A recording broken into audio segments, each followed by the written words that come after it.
This major storm system is being felt from Ohio to Maine, with dangerous winter weather all the way down the eastern seaboard.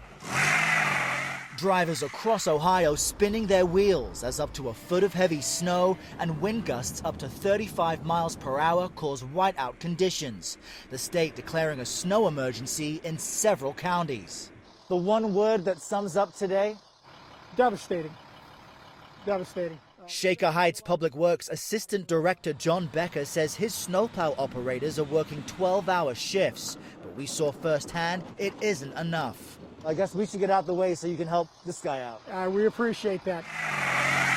An investigation underway in Amherst tonight after this freight train derailed amid the snowstorm. No one was injured.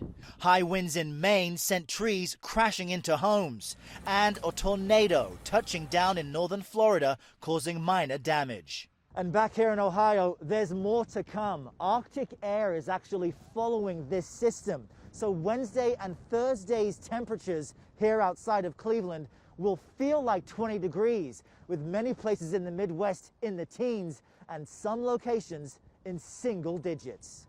Errol Barnett, CBS News, Beechwood, Ohio.